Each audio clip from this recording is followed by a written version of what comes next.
You know, I'm rather annoyed that Fates Stay Night Heaven's free spring song didn't get any screenings in Germany because of COVID. So thanks to that I have to wait for the Blu-ray release. Quite the bummer because I was really looking forward to it and seeing the first two on the big screen was kinda epic. Anyway, to distract myself from my misery, let's build the one guy who knows more about suffering than anyone else.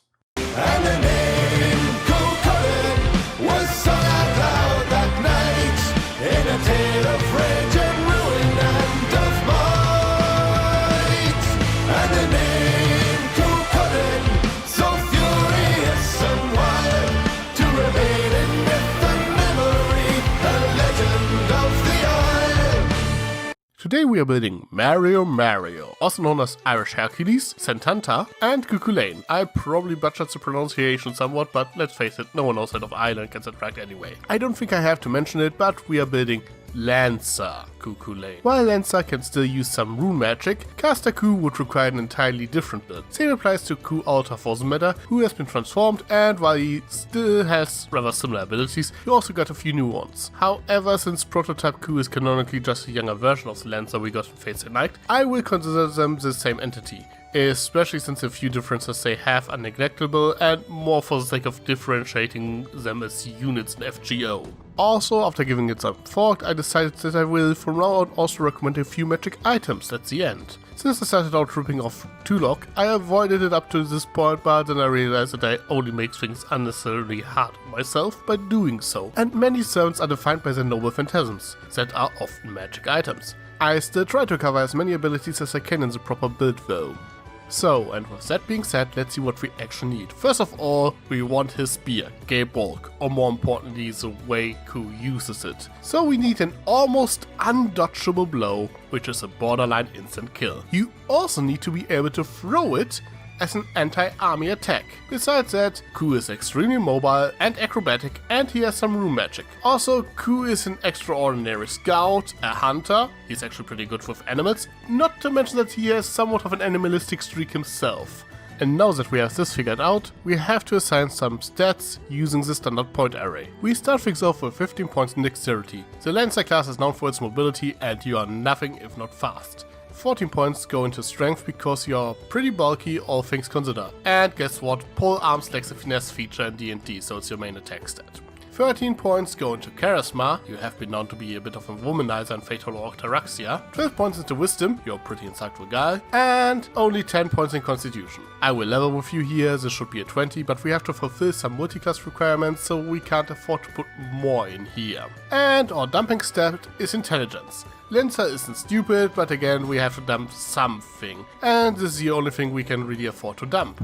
So regarding race, Cú is a demigod, as such we could make him an Azima if we really wanted to, but the abilities granted by that class don't seem very Lancer-like. Variant Human would probably be the most effective race for this build, but I want to mix things up a little and pick something more thematically appropriate. So instead we take a trip to Eberron and make him a shifter, a wild hunt shifter to be precise. Shifters in D&D are descendants of lycanthropes and are described as humans with animalistic features that get more pronounced when they use their ability to shift. Lancer's eyes in particular tend to have a rather animalistic look when he is angry, so I think this is a good pick. As a wild hunt shifter you gain a +2 bonus to your wisdom and +1 to your dexterity. You also have dark vision, which is rather handy cause you mostly fight people at night during a Holy Grail war. You gain proficiency in survival, which is on the mark for you, and as a bonus action you can shift once per short or long rest to give yourself a temporary hit point boost equal to your level plus constitution modifier. Besides that you also gain advantage on wisdom checks, and no creature within 30 feet of you can get advantage on attack rolls against you, so that assassin guy will have a very hard time to get a sneak attack against you. For your background I would recommend picking up Soldier. Frankly, Folk Hero seems the most fitting to me, but getting the Soldier proficiencies, Athletic and Intimidation seems more useful for you. And he certainly has a lot of experience, Fagnus 1.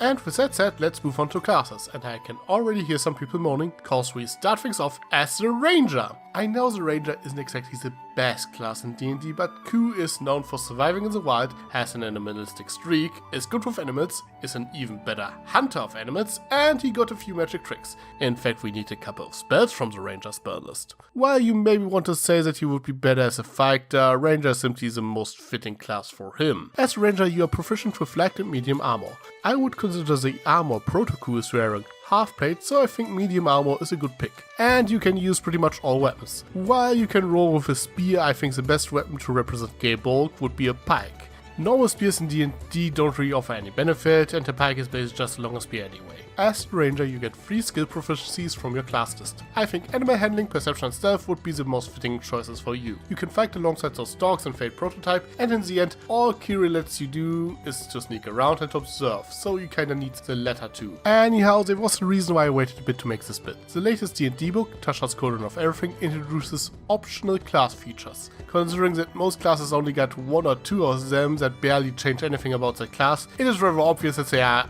in actuality, a thinly disguised attempt to boost the ranger class, since ranger got a bunch of them. Do they succeed? Well, let's take a closer look at them. Using optional class features, you get Favored Foe instead of Favored Enemy and Deft Explorer instead of Natural Explorer. Favored Foe is probably the most underwhelming update. Instead of choosing a favored enemy type, you can mark your opponent and treat them as your favored enemy after you hit them with an attack. The first attack against a target enemy on each of your turns does an extra d4 damage, which increases to a d6 at level 6 and a d8 at level 14. You can use this a number of times equal to your proficiency bonus, and you regain all uses when you finish a long rest. At first glance, this sounds actually kinda neat, until you notice that it requires concentration as if it were a spell. So essentially, it's the worst Hunter's Mark, which applies an extra d6 damage to all attacks you do against a target. In theory, it is nice that you don't get into the situation where you picked a favorite enemy you don't get to fight, but that only really matters for your level 20 feature Foe Slayer, which is still rather underwhelming for a level 20 feature. And spoiler, we don't pick this up for this build anyway. However, there are a few upsides to this ability. You don't need to waste a bonus action to apply it like you would have to do with Hunter's Mark, and should your target die, you can immediately reapply it to the next target with your next attack, in which case you can even roll the extra damage die again. You also don't have to spend a spell slot to use it. I think it's underwhelming, but you should get some mileage out of it, since it is less situational than the original favorite enemy feature and a bit more flexible in use than Hunter's Mark. Deft Explorer on the other end is pretty good. Natural Explorer is way too situational and borderline useless unless you're running a survival campaign. In fact, I would recommend picking it up if you're playing Tomb of Annihilation, but in most games it does nothing. Deft Explorer gives you Kenny at level 1, Roving at level 6 and Tireless at level 10, all of which are pretty handy. We discuss each benefit at its corresponding level, so let's take a look at Kenny. You get to double the proficiency bonus for 1 skill of your choice, and you get 2 more languages. So you get expertise in 1 skill of your choice, and I don't think I have to explain why this is great. Just pick stealth and you have an easy time to ambush that red-haired schoolboy. Second level rangers get to pick a fighting style. Frankly, the one that makes the most sense for this build would probably be defense, because you can't go wrong with an extra +1 to your AC. You also gain access to ranger spells, and thanks to Tasha's Cauldron of Everything, you can also now use a druidic focus instead of material components for your spells. Since I already went to great lengths to explain that Hunter's Mark is better than Foe Slayers, you should probably pick this one up. Besides that, I would recommend Sapphire Strike.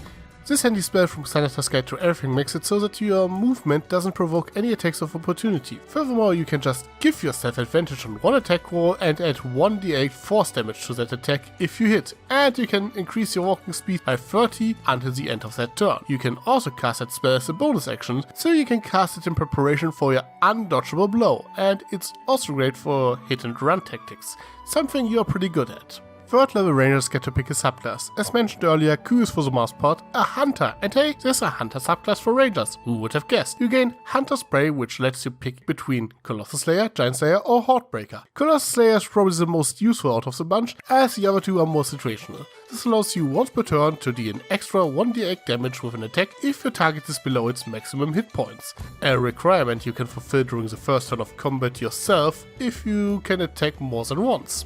You would also get Primeval Awareness, but we are taking Primal Awareness from Tasha's Cauldron of Everything instead, which grants you an extra utility spell every other level you can cast once per long rest without expending a spell slot, which offers far more utility than Primeval Awareness, especially since you get some rather useful spells most people don't pick up because they are too stingy with their spell slots and don't offer that much combat utility. At level 3 you get Speak with Animals. I don't know if Q can actually do it, but it wouldn't surprise me either, and it's just a great way to screw with your DM since he knows now has suddenly to improvise a squirrel NPC. You also get another spell, and Longstrider seems like a decent pick, allowing you to increase your speed by 10. No concentration required. Cast it before combat and run circles around that red archer. At level 4 you get your first ability score improvement, but we are taking a feat instead, and it probably won't surprise you, but we are taking the Polearm Master feat. This allows you to make an extra attack as a bonus action when you attack with a polearm. That extra attack may only do 1d4 worth of damage, but you still get to add your ability modifier to that, which is pretty great. Well, of course, even better, people now provoke an attack of opportunity when they enter your melee range. And since you are using a weapon with reach, that means your range is 10 feet,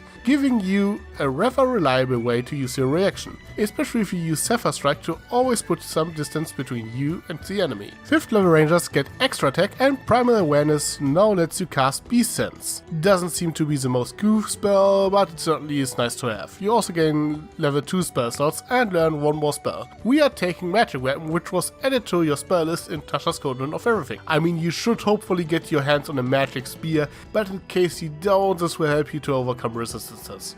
Now for your 6th level we actually take a level in Paladin instead. Considering that you are a demigod, making you a bit of a divine warrior doesn't seem that far-fetched, especially since you are also Knight of the Red Branch, and it grants you some rather useful abilities. At level 1 you get Divine Sense, which should help you to track down other servants. And Lay on Hands. Disengage serves as a selfie in FGO, so I think that's close enough.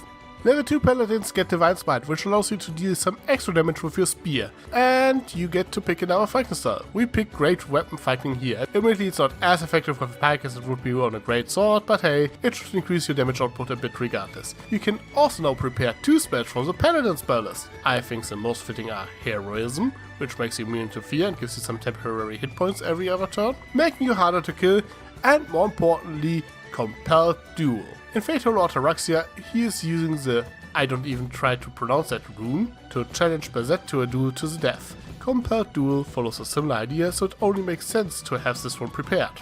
With your 3rd level in Paladin you get Divine Health, so you never get sick again. Also you get to pick an Oath, and a Blood Knight like Cú Chulainn, who is only really interested in strong opponent, is without a doubt a Conquest Paladin.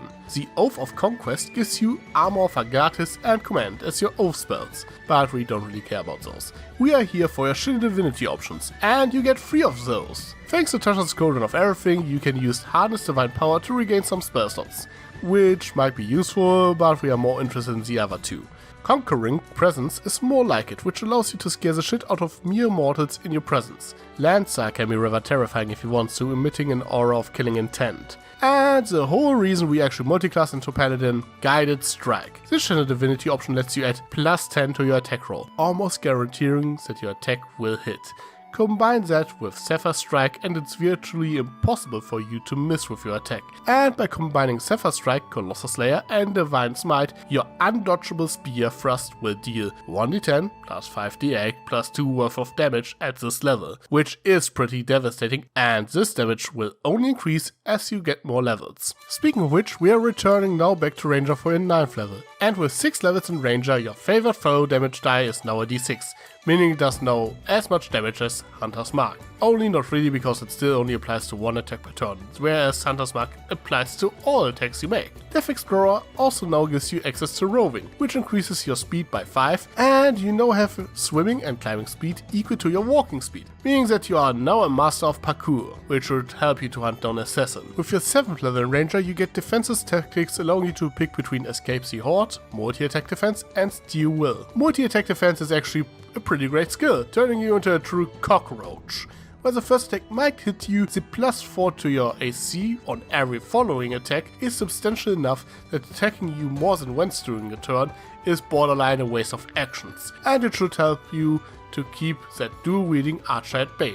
You also get another spell, and we are taking Lesser Restoration because Disengage and FGO also lets you remove debuffs.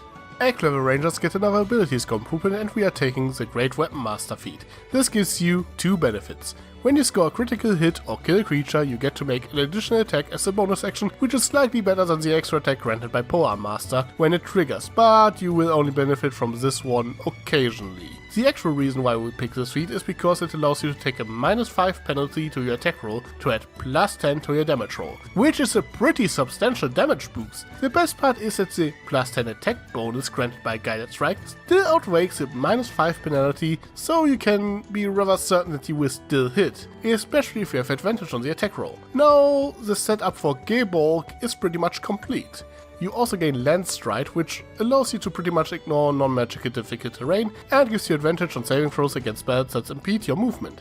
This allows you to take even greater advantage of your mobility. Now with 9 levels in Rangers, you get another spell and you can now learn level 3 spells. Well, as we all know, there are 2 ways to use Geborg. The first one is the Undodgeable Thrust. The second way is to use it as a projectile for far more powerful attack. The enemy doesn't quite represent it right, since it still seems to be just one overcharged spear throw. It's actually described as an attack that unleashes countless darts at the enemy, and is considered an anti-army noble phantasm. We get a better representation of how it's actually supposed to work in Fate Extella.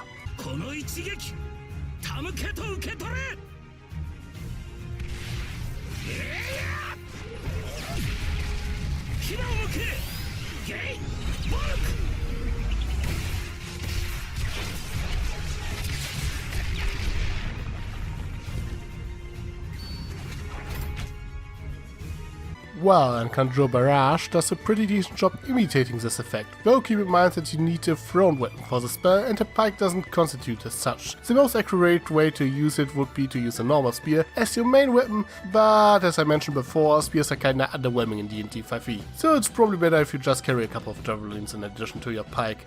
In either case, this spell gives you a pretty decent way to deal with multiple enemies at once, but I also don't think that this spell is quite enough to demonstrate the full power of the Geborg.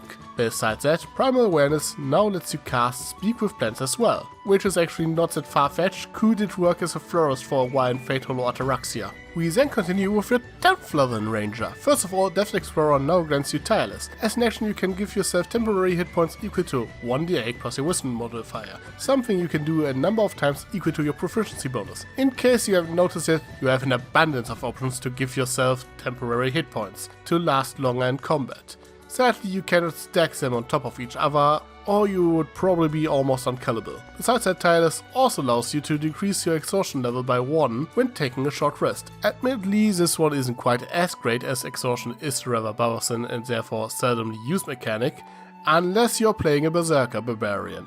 However, this is a perfect fit for Ku, whose stamina is legendary. Also, this class feature might make a Ranger Berserker multiclass a viable option to look into.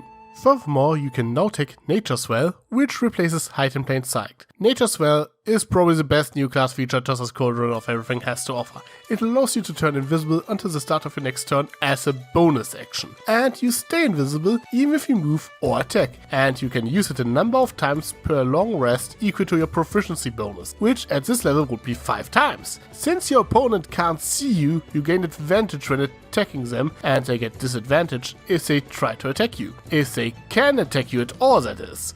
Frankly, I think this alone makes me want to play a Ranger, and I just imagine what shit you could do if you multiclass into Rogue. Well, and I think it sort of works with Ku too, as you could say that he changes into spirit form and then changes back for a surprise attack. Something we actually see him doing when he ambushes Shiro in the UBW anime. So this one is a rather nice fit. At level 11 you get Multi-Attack, which lets you either pick Volley or Whirlwind Attack. Whirlwind Attack seems to be better fit, however it's usually not worth using unless you're surrounded by at least 3 enemies, and since the feature classifies that they need to be within 5 feet of you, you cannot even benefit from the reach property of your weapon. You also get to pick another spell. I would recommend Wind Wall, as it lets you automatically deflect any projectiles launched at you. Since you have to take an action to cast it, is not exactly the best way to do that, but it's the best option we have to demonstrate Lancer's protection from arrow skill. Which is a shame, cause that's probably his best skill in FGO. But then again, multi-attack defense kinda fills that gap anyway. Also, fun fact, Saber can actually use Invisible Air to create Wind Wall, but since it's a Druid and Ranger exclusive spell, I wasn't able to squeeze it into her spell list when I was building her. 12th level Rangers get another ability score improvement, but we are taking it another feat. Medium Armor Master. When you wear medium armor that imposes disadvantage on your stealth check, like half plate, you can ignore that. Also, you can now add 3 instead of just 2 to your AC while wearing medium armor if you have a dexterity of 16 or higher, which makes your half plate actually better than full plate armor, and really lets you rock your prototype outfit in battle. At level 13 in Ranger, you learn another spell and you can now pick from level 4 spells as well. We take Guardian of Nature, which lets you summon the power of nature to boost you in 2 ways. The Great Tree form gives you 10 temporary hit points, you gain advantage on Constitution saving throws, and on Wisdom and Dexterity based attacks. Also, the ground around you is considered difficult terrain for your enemies, and you probably will never use this form. The form of the Primal Beast, however, lets you transform into your werewolf form from the Japanese-only Fate-Light Prisma Ilya 3DS game, which is a thing that exists apparently. Anyway, while you are in that form, your walking speed increases by 10 feet, making you even faster. You have dark vision with a range of 120 feet. You make all your strength-based attack rolls with advantage, and all of your melee attacks deal an extra 1d6 force damage. Overall, this one is pretty good, and it only requires a bonus action to cast, so you could get quite some mileage out of this. Also, Primal Awareness now lets you cast Locate Creature, which would explain how Ku immediately knew where to find Shiro after he thought he killed him. With your 14th level in Ranger, your favorite foe die becomes a D8, if you're even still using this feature, that is. And you get Vanish, which lets you take the Hide action as a bonus action. Frankly, Nature as well makes this feature somewhat obsolete since you're probably getting more mileage out of turning yourself invisible, but having the option is certainly nice. At level 15 in Ranger, you get Superior Hunter's Defense. You get to pick between Evasion, Stand Against the Tide, and Uncanny Dodge. Evasion is probably the best option here since dex saves are probably the most common saving throw you have to roll anyway, and the damage negation effect is just too good to pass up. You also get an additional spell, and frankly we are kinda out of spells that really fit Ku, so you can pick whatever you want. But I'm just gonna bend the rules I laid out in the beginning and give Ku Summon Elemental from Tasha's Cauldron of Everything, which lets you summon an elemental spirit that fights for you. Make that a fire elemental, and it's a decent stand-in for Caster Ku's Noble Phantasm, Wicker Man. You can also pick a lower level utility spell if you want to, but I think this one is a bit more fun. At level 16 you get another ability score improvement, and while you could actually take it for once, I think it's a bit too late to make any meaningful difference. So instead we take the Sentinel feat, which in combination with Forearm Master makes it so that no one can escape from your opportunity attacks. And now we cap things out with your 17th level in Ranger. You can now learn 5th level spells. We take Conjure Volley, which is basically just Conjure by Rage, only with better range and more damage, doing 8d8 on every target that fails a dex save and half as much on a successful one, which does a far better job to demonstrate Ku's ultimate attack. Primal Awareness also now lets you cast Commune with Nature, which is also neat I guess, and fitting for a guy like Ku who is very much in tune with nature.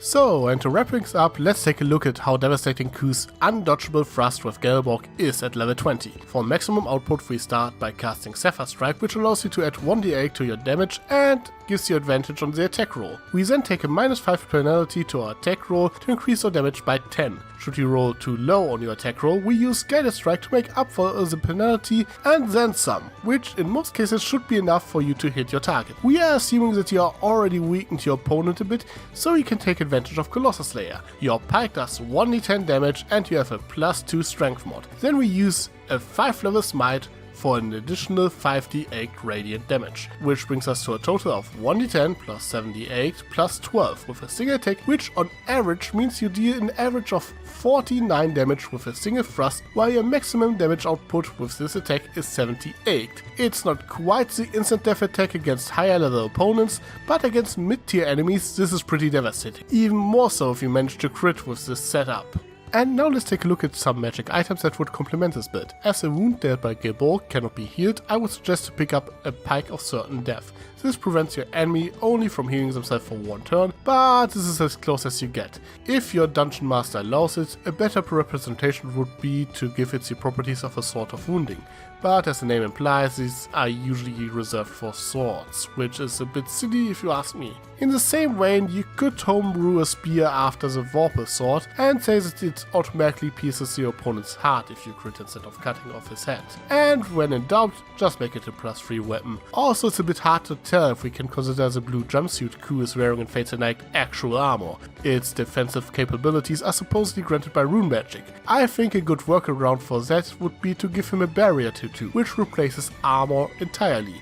And hey, we see that he has a tattoo in a second ascension art in FGO. Of course, you could also take a multi-class dip into Monk if you really want unarmored defense. You would also get deflect missiles, if you absolutely must have protection from arrows as a class skill, but I would simply take Gloves of Missile Snaring instead. Something that you should ask the Dungeon Master for are the runes from Storm King's Thunder. Opal of the Ilt rune basically functions as the flame rune we see Cú using in Unlimited Bladeworks, though you can also take the Druidic Warrior fighting style to pick up the Produce Flame and create Bonfire cantrip, to get more or less the same effect. It just didn't really seem worth it for this build. Cú has 18 runes in total, he just doesn't really like to rely on them when summoned as a Lancer, so you could make a case that he should have all 8 runes you can get in Storm King's Thunder. But you must attune to them. I also consider to have multiclass into the Runescribe Prestige class from an old Unearthed Arcana.